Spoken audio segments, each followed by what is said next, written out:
Quantas pessoas com transtorno do espectro autista, o TEA, tem no Brasil?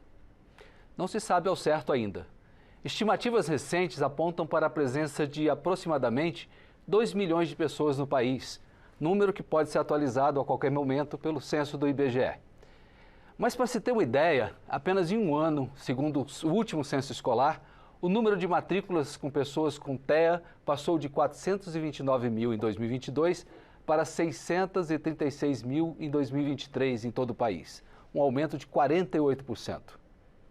Eu sou William França e é para falar de um projeto de lei que prioriza a distribuição de recursos do Fundeb para escolas públicas estaduais ou municipais que possuam salas de recursos multifuncionais para atender esses alunos com autismo, que eu converso com o autor da proposta, o deputado Amon Mandel, que representa o Amazonas pelo Cidadania, que está em seu primeiro mandato aqui na casa. Deputado, seja muito bem-vindo ao Palavra Aberta.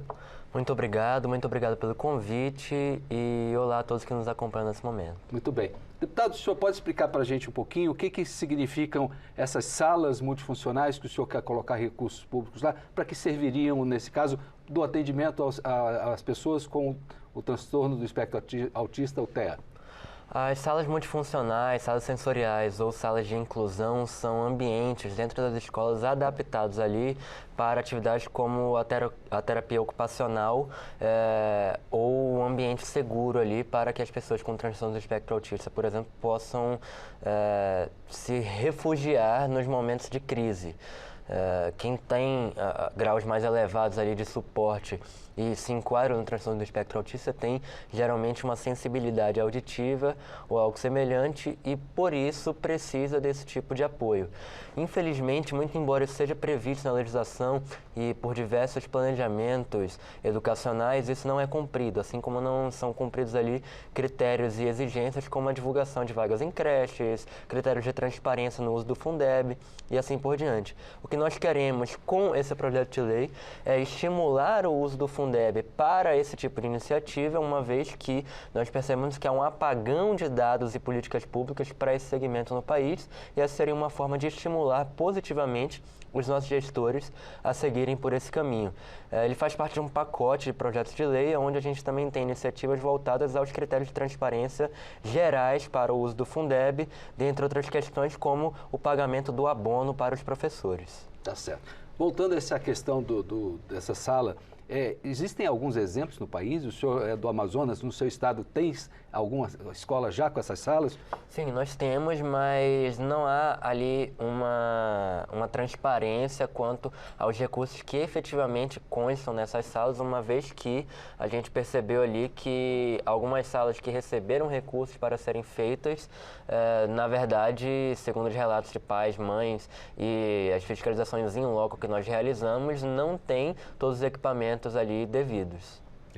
Dinheiro parece que não é problema, né? O Fundeb, eu tenho dados do ano passado, em 2023, somou 267 bilhões de reais, que dá um gasto médio de 5.315 por aluno do ensino básico. Precisa trabalhar melhor esse recurso? Realmente, dinheiro não é problema. O problema é gestão, é falta de planejamento estratégico e de execução de projetos. E o que ocorre é que a falta de conhecimento dos gestores para se adequarem à nova lei de licitações, a regras do Fundeb e as exigências do MEC, atrapalha a execução desses planos nos municípios, fazendo com que muitas vezes eles cheguem a devolver recursos federais.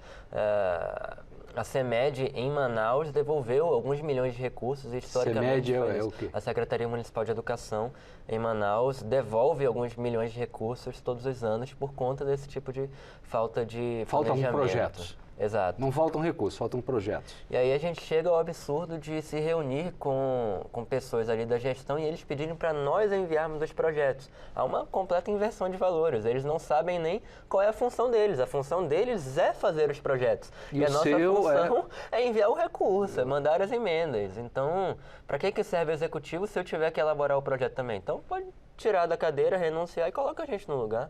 Muito bem.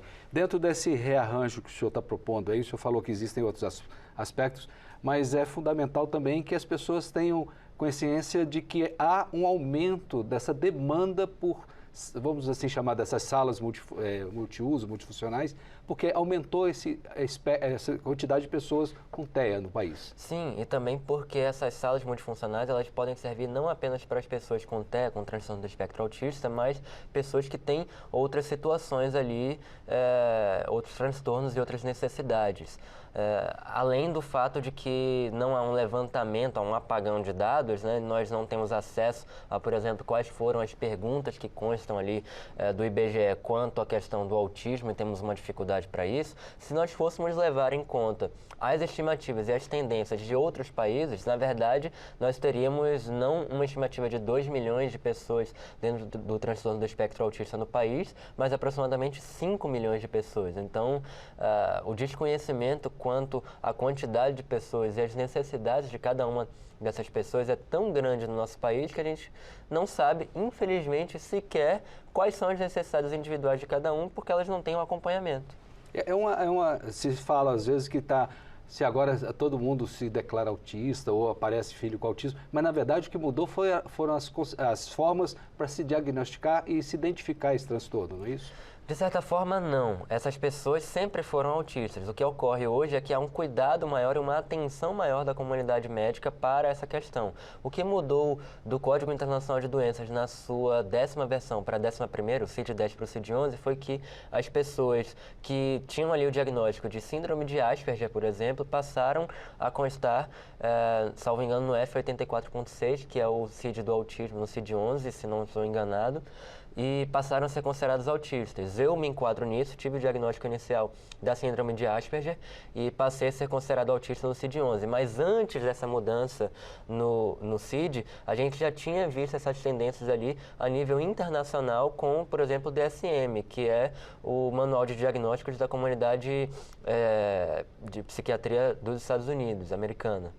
Muito bem. O senhor acaba de se declarar aqui uma pessoa com esse transtorno. Eu tenho diagnóstico desde os 14 anos. Desde os 14 anos. Mas normalmente as crianças, se fala muito que esse transtorno se identifica a partir de crianças. Mas também hoje também está sendo mais comum pessoas com mais idade, às vezes até adultos. Eu conheço algumas pessoas com mais de 40 anos que foram diagnosticadas ou identificadas com o autismo. Está se tornando uma coisa menos tabu? O que o senhor, como uma pessoa declarada agora como autista ou com TEA, não sei qual bem o termo correto, mas, bem, uma pessoa que tem isso, qual é a sensação? É que vocês estão sendo incluídos agora, vocês estão sendo vistos? Qual é essa percepção do senhor? O que eu tenho não é uma autodeclaração, é um diagnóstico dado por uma equipe. E o que eu acredito é que hoje a atenção para esse tipo de cuidado, como eu falei, dado pela comunidade médica, é maior. As pesquisas avançaram, o interesse da comunidade em pesquisar esse tipo de coisa dentro das pessoas que são neurodivergentes aumentou porque existem uma série de questões ainda em investigação. Não se sabe de que forma e por que as pessoas desenvolvem o autismo, mas se sabe que elas têm um desenvolvimento neurológico diferente do resto da população. Às vezes esse transtorno do neurodesenvolvimento pode afetar questões como a capacidade de comunicação interpessoal e às vezes pode afetar outras questões. E aí a gente tem diferentes manifestações do transtorno do espectro autista, por isso mesmo um espectro. Existem pessoas que têm ali altas habilidades, existem pessoas que têm uma dificuldade de comunicação efetiva e existem pessoas que têm uma mistura ali desses dois mundos, né? Uhum. Então, e todo esse complexo que o senhor falou aí do mundo médico, ele precisa ser enxergado pelo mundo educacional. Acontece que nas décadas anteriores o autismo ele era muito menos investigado ali por pesquisadores que utilizam a medicina baseada em evidências como a sua metodologia e mais por pessoas de outros segmentos, às vezes pseudocientíficos, e quando a gente começou a investigar isso de maneira mais científica, levar em conta a medicina baseada em evidências, a psiquiatria e outras questões, isso começou a mudar. E aí a gente tem que cruzar os novos conhecimentos e descobertas quanto ao transtorno do espectro autista com o que há de mais moderno e inovador na área da pedagogia. E, infelizmente, o sistema educacional brasileiro não está preparado para atender essas pessoas. O que ocorre é que a gente tem ali uma cartilha de direitos na nossa Constituição que não é cumprida, que vira, na verdade, uma lista de sonhos. A gente tem governos, governo após governo, que chega no poder com a promessa de inclusão, mas na hora de mandar recursos, veta para esse segmento e assim por diante. E aí nós precisamos lutar através desse projeto de lei para que esses recursos efetivamente cheguem à população que precisa deles para que a gente tenha uma igualdade de oportunidades e possa, inclusive, usufruir disso para o futuro da nação, porque tem muitas pessoas que, muito embora eu não esteja falando aqui que são só essas pessoas que vão receber esses recursos, mas a gente pode ter pessoas que têm altas habilidades ou potenciais ali para serem desenvolvidos e, infelizmente, pela falta de atenção no sistema educacional, não se deslancham, não se desenvolvem.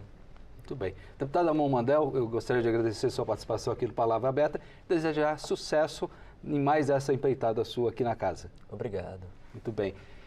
Quer saber mais detalhes sobre o projeto de lei 598 de 2024, este sobre o qual conversamos aqui?